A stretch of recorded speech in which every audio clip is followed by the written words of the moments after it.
Hi everyone. ഇന്ന് എൻ്റെ ചിരിയുടെ മാലപ്പടക്കത്തെ കുറിച്ച് പറയാമെന്ന് വിചാരിച്ചു. ടുഡേ വേറെ ഒന്നുമില്ല, പ്രത്യേകിച്ച് വിശേഷങ്ങളൊന്നും. ടുഡേ ഇൻ ദിസ് വീഡിയോ ലാഫിങ് ഓഫ് ജേണി കറക്റ്റ് ആണോന്നറിയില്ല. അപ്പോൾ നമുക്ക് സ്റ്റാർട്ട് ചെയ്യല്ലേ? Now start. ഇവിടെ രണ്ട്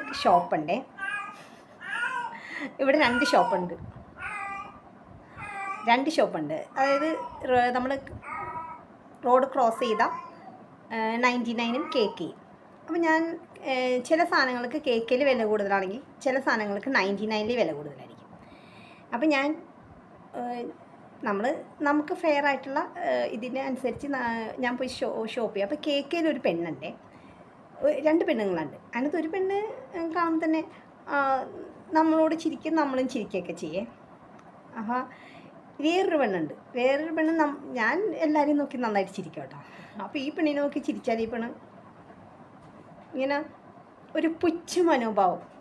എന്താ ആ പുള്ളിക്കാരത്തിൻ്റെ എൻ്റെ ഗ്ലാമർ എനിക്കുള്ളത് കണ്ടുകൊണ്ടാണെന്ന് എനിക്കറിയില്ല. ഭയങ്കര ഇങ്ങനെ ഒരു പുച്ഛ മനോഭാവം. എനിക്കെന്ന് പറഞ്ഞിട്ടുണ്ടെങ്കിൽ മരിച്ചു വീട്ടിൽ പോയാലും ഞാൻ ചിരിക്കുന്നേ, സത്യമായിട്ട്. കാരണം ഞാൻ വീട്ടിൽ അട ഉണ്ടാക്കിക്കൊണ്ടിരിക്കുക.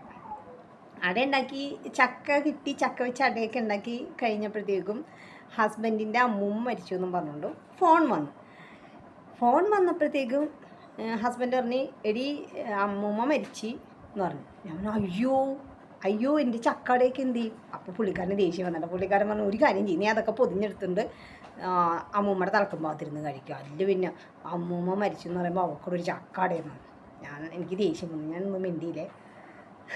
അത് കഴിഞ്ഞിട്ട് ഞാൻ എന്ത് ചെയ്ത്, ഇനി ഇവരുടെ അമ്മൂമ്മ എന്നാണ് അച്ഛൻ്റെ അമ്മ, അവിടെ പോയിട്ട് എന്തായാലും വൈകുന്നേരം വരത്തൊന്നുമില്ല. പോയി 2 ദിവസമൊക്കെ കഴിഞ്ഞിട്ടല്ലേ വരുള്ളൂ. ചിലപ്പോൾ 7 എന്നല്ലേ ഇവർ സഞ്ചയനമൊക്കെ കഴിഞ്ഞിട്ടാണല്ലോ വരത്തുള്ളൂ. അപ്പം ഞാൻ വിചാരിച്ചു ഇനി ഞാൻ കഷ്ടപ്പെട്ടുണ്ടാക്കിയല്ലേ അടയൊക്കെ പൊതിഞ്ഞെടുക്കാൻ. എന്തായാലും അമ്മൂമ്മയുടെ തലക്കും ഭാഗത്ത് നമ്മൾ കുറേ നേരമൊന്നും ഇരിക്കണ്ടല്ലോ, കുറച്ച് നേരമൊക്കെ ടൈമൊക്കെ കിട്ടുമ്പോൾ ആ സമയത്ത് ഇരുന്ന് അട കഴിക്കുക, വിശന്നിരിക്കണ്ടല്ലോ അന്നേരം. ഞാൻ ഈ അടയൊക്കെ പൊതിഞ്ഞെടുത്തിട്ട് എനിക്ക് ഇരിക്കാൻ സീറ്റ് കിട്ടിയത് അമ്മൂമ്മയുടെ തലക്കും ഭാഗത്ത് തന്നെ. അടയൊന്നും കഴിച്ചില്ല കേട്ടോ. ഞാൻ അവിടെ ഇരുന്നുകൊണ്ട് കെട്ടിയാൽ അന്നേരം പറഞ്ഞപ്പോൾ ഞാൻ ചിരിച്ചില്ലെങ്കിലും ഇല്ലേ, ഞാൻ അവിടെ ഇരുന്ന് എനിക്ക് ചിരി വന്നു. ദൈവം സത്യമായിട്ടും എനിക്ക് ചിരി വന്നു. ഞാൻ അവിടെ ഇരുന്ന് കുമ്പിട്ടിരുന്ന് നമ്മുടെ പഞ്ചാബി ഹൗസിലെ കൊച്ചിൻ ഹനീഫയാ ഹരിശ്രേഷവനെയും കുഞ്ചാക്കോവനെ ആക്കിയിട്ടിരുന്നുണ്ട്, പൊട്ടനും പോയി ചെട്ടിയും പോയി എന്ന് പറഞ്ഞാൽ ചിരിക്കത്തില്ലേ എന്ന് പറഞ്ഞ കണക്ക് ഞാൻ ഇരുന്ന് ചിരിക്കാൻ പറ്റത്തില്ല. ഞാൻ കുമ്പിട്ടിരുന്ന് എനിക്ക് ചിരി സഹിക്കാൻ പറ്റുള്ള, ഞാൻ കുമ്പിട്ടിരുന്ന് ചിരിക്കുവാണ്. അപ്പോൾ എന്നെ ആ കൊച്ചാമ്മ അടുത്തിരിപ്പുണ്ട്. കൊച്ചാമ്മ അയ്യോ ഡിക്സി കരയല്ലേ, എല്ലാവരും കൂടി എൻ്റെ അടുത്ത് വന്ന് ഡിക്സിക്ക് ഇത്രയും വിഷമം ദൈവമേ ശരണ്യെ ഡിക്സിനെ വിളിക്കുക, അവന് വല്ല അസുഖം വരും ഇങ്ങനെയൊക്കെ ഇരുന്ന് കരഞ്ഞാലെന്ന് പറഞ്ഞു. ഞാൻ അവിടെ ഒന്ന് ചിരിക്കേണ്ടതല്ലേ. അവസാനം ഹസ്ബൻഡ് ന്യൂട്രൽ അങ്ങോട്ട് പോയിട്ടാ ആ ചിരിക്കണേന്ന് പുള്ളിക്കാരൻ മനസ്സിലായി. പുള്ളിക്കാരൻ അവിടെ സ്ഥലം കാലിയാക്കി സ്കിപ്പായി തന്നെ. അതുകൊണ്ട് ആൾക്കാരൊന്നും എന്നെ ആശ്വസിപ്പിക്കണം, ഡിക്സി ഇത് കരയല്ലേ വിഷമിക്കല്ലേ എന്നൊക്കെ പറഞ്ഞോണ്ടും ഞാൻ അവിടെ ഒന്ന് ചിരിക്കണം. അങ്ങനെ ഒരു സംഭവം. പിന്നെ നമ്മൾ ഈ ചെറുപ്പത്തിലെ പിന്നെ കുറേ നേരം കഴിഞ്ഞപ്പോൾ ചിരിയൊക്കെ മാറിയേക്കാം. ചെറുപ്പത്തിലേക്ക് കസിൻസിൻ്റെയൊക്കെ വീട്ടിലൊക്കെ നിൽക്കാൻ പോകല. അപ്പോൾ എനിക്കിങ്ങനെ എല്ലാവരുടെയും വീട്ടിലൊക്കെ നിൽക്കാൻ പോകണം ഭയങ്കര ഇഷ്ടം. ഞാൻ മമ്മിയുടെ ബ്രദറിൻ്റെ വീട്ടിൽ നിൽക്കാൻ വേണ്ടി പോയി. അപ്പോൾ അവിടെ ചെന്നപ്പോഴത്തേക്കും അവരിങ്ങനെ ബന്ധക്കോസ്തിയൊന്നുമല്ല, അവരിങ്ങനെ ശനിയാഴ്ച ദിവസങ്ങളിലൊക്കെ പ്രയറിന് പോകുമ്പോഴത്തേക്കും രാത്രി ചിലപ്പോൾ സൺഡേ ഒക്കെ പോകും. അപ്പോൾ എന്നെയും കൂട്ടിക്കൊണ്ടുപോയി പ്രയറിന് പോയി. ഞാൻ അവിടെ ചെന്നിരിക്കണ കേട്ടോ, എനിക്കാരും കമ്പനിയൊന്നുമില്ല. അവർ അങ്ങോട്ടും ഇങ്ങോട്ടൊക്കെ നടക്കുക. അവിടെ താണ്ടി ജോലി കഴിഞ്ഞ് വന്ന് പിന്നെ പ്രയറിന് വേണ്ടിയിട്ടുള്ള ആൾക്കാർക്കുള്ള ഫുഡൊക്കെ ഉണ്ടാക്കി ക്ഷീണം കൊണ്ടിട്ട് പുള്ളിക്കാരത്തി ഉറങ്ങിപ്പോയി. അപ്പോൾ ഈ ക്രിസ്ത്യൻസിനൊക്കെ വചനപ്പെട്ടി ഉണ്ടാവും, നമ്മൾ അതിൽ നിന്നൊരു വചനം എടുക്കണം, അതിനെ എക്സ്പ്ലെയിൻ ചെയ്യണം. ഈ ആൻറ്റിയുടെ ടേണായി. ആൻറ്റി അതിൽ നിന്ന് വചനം എടുത്ത് ആൻറ്റി നന്നായിട്ട് ഉറക്കത്തിൽ നിന്ന് വിളിച്ചുകൊണ്ട് വന്നേക്കണേ. വചനപ്പെട്ടിയിൽ നിന്ന് വചനം വായിക്കാൻ പറ്റുന്നില്ല, കണ്ണൊക്കെ അടഞ്ഞു പോണ്. അപ്പോൾ ആൻറ്റി വായിക്കണം കേട്ടിട്ട് ഞാൻ അവിടെ നിന്ന് ചിരിച്ചു. അങ്കിള് ഗെറ്റ് ഔട്ട് എന്നെ പിടിച്ച് പുറത്താക്കിയെന്നേ.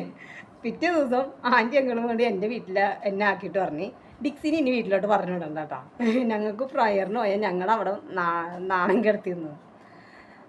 പിന്നെ ഞാൻ ആരുടെ വീട്ടിൽ എന്നെ വിടാറില്ല നിർത്താൻ. അങ്ങനെ ഒരു സംഭവം.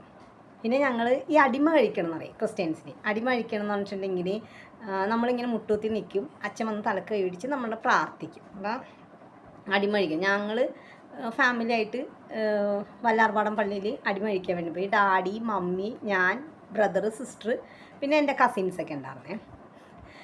ഡാഡിയുടെ തലയിൽ കൈവച്ചു, മമ്മിയുടെ തലയിൽ കൈവച്ചു, എൻ്റെ തലയിൽ കൈവച്ചപ്പോഴത്തേക്ക് ഇങ്ങനെ തലയിൽ കൈവച്ചപ്പോൾ എനിക്ക് ചിരിയോ, ഞാൻ അവിടെ നിന്ന് ചിരിക്കാൻ തുടങ്ങി. എൻ്റെ ചിരി കണ്ടിട്ട് അവിടെ ഉള്ളവർ മൊത്തം ചിരിച്ചേ, അച്ഛനും ചിരിച്ച്. അവസാനം അച്ഛനും ചിരിച്ച്. അടിമയൊക്കെ കഴിഞ്ഞ് അച്ഛനും ചിരി നിർത്തണം, ഞങ്ങളാരും ചിരി നിർത്തണം. ഡാഡി വന്നിട്ട് ഞങ്ങളങ്ങോട്ട് പറപ്പിച്ചിട്ടാ, അയ്യോ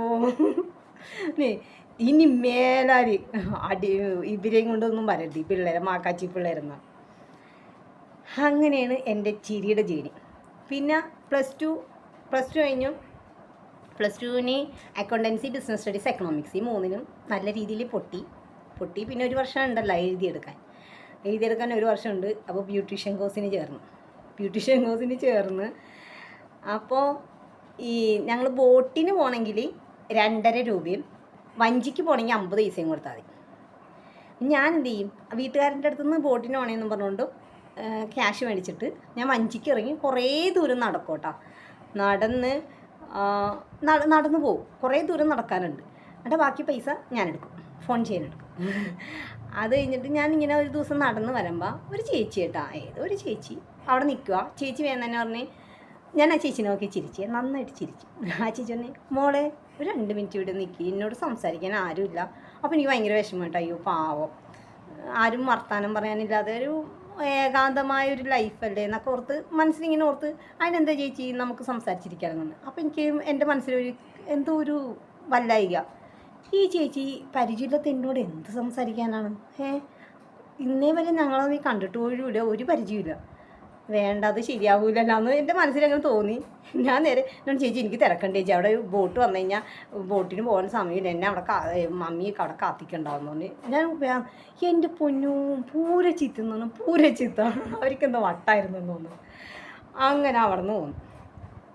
അത് കഴിഞ്ഞിട്ടാണ് അപ്പോൾ ചിരിയുടെ മാലപ്പഴക്കം അങ്ങനെയുള്ള നമ്മളോട് ഇങ്ങനെയൊക്കെ കോക്കറിയൊക്കെ കാണിച്ച് നമുക്ക് ഇഷ്ടപ്പെടും. ഇനി ഞാനിപ്പോൾ ചിരിക്കാറില്ല കേട്ടോ. പിന്നെ ഹോസ്പിറ്റലിൽ വർക്ക് ചെയ്തപ്പോഴത്തേക്കും അപ്പോൾ നിങ്ങളോർക്കും ഹോസ്പിറ്റലിൽ അല്ലല്ല നേരത്തെ പറഞ്ഞത് അഡ്വക്കേറ്റാണോ. ഞാനിങ്ങനെ കുമ്പിടിയാണ്, എല്ലാ സ്ഥലത്തും ഇങ്ങനെ വർക്ക് ചെയ്യും. ഹോസ്പിറ്റലിൽ വർക്ക് ചെയ്തപ്പോൾ എനിക്ക് ഈ ഡയറ്റ് സർവീസിലായിരുന്നു ഫുഡ് കൊണ്ടു കൊടുക്കാനായിട്ട്. അപ്പോൾ അവിടെയുള്ളവരൊക്കെ പറയും കേട്ടോ, ഞാൻ ചിരിച്ചുകൊണ്ട് തന്നെ പറയും, അവരെ വെൽക്കം ചെയ്തിട്ട് എന്ന് വെച്ചാൽ ഗുഡ് മോർണിംഗ് ഗുഡ് ആഫ്റ്റർനൂൺ എന്താണെന്ന് വെച്ചാൽ പറഞ്ഞ്. അപ്പോൾ അവർ പറയും, ഒരാൾ ഒരു ടീച്ചർ ഞാൻ 10-60 വർഷമേ പഠിപ്പിക്കണം, പക്ഷെ ഇങ്ങനെ ഒരു സ്വീകരണം എനിക്കിതുവരെയും കിട്ടിയിട്ടില്ല, എൻ്റെ പകുതി അസുഖം മോളെ കാണുമ്പോൾ പോകുമെന്ന് പറഞ്ഞിട്ടോ. പിന്നെ വേറൊരു പുള്ളിക്കാരത്തി പറഞ്ഞ് ഡിക്സി, പേരെന്താണെന്ന് വെച്ചപ്പോൾ ഡിക്സി എന്ന് പറഞ്ഞു. ഡിക്സിനെ കണ്ടാൽ ഞങ്ങൾക്ക് ആഹാരം കഴിക്കണമെന്നില്ല, വയറ് നിറയുമെന്ന് പറഞ്ഞു. അങ്ങനെ എല്ലാവരുമായിട്ട് കുഴപ്പമൊന്നുമില്ല കേട്ടോ, എല്ലാവർക്കും ഭയങ്കര സ്നേഹമൊക്കെ ആയിട്ട് നമ്മുടെ ചിരി കാരണം. അതാണ് നമ്മുടെ ചിരിയുടെ ജേണി, എൻ്റെ ജേണി. കുറേ ഇട്ടോ പറയാനായിട്ട്, കുറേ പറഞ്ഞു കഴിഞ്ഞാൽ നിങ്ങൾ എന്നെ ഇട്ട് ഓടിക്കും. ഡാൻസൊക്കെ കളിക്കാൻ വേണ്ടി സ്റ്റേജിൽ കയറിയിട്ടുണ്ട് എന്നറിയാമോ. അവിടെ ഇന്ന് ചിരിച്ചു കളയുമെന്നേ.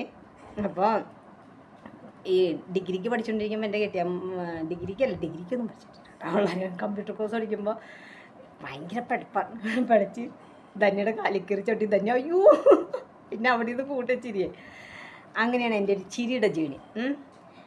അപ്പോൾ എല്ലാവർക്കും വീഡിയോ കണ്ട് ഇഷ്ടപ്പെട്ട ലൈക്ക് ചെയ്യുക, കമൻറ്റ് ചെയ്യുക, ഷെയർ ചെയ്യണ്ട. എന്താണെന്നറിയാമോ, നമ്മുടെ ഇത് ആവശ്യമില്ലാത്ത ആർക്കും ഉപകാരമില്ലാത്ത വീഡിയോ, ഉപകാരമുള്ള വീഡിയോ ആണെങ്കിൽ നിങ്ങൾ ഷെയർ ചെയ്യുക.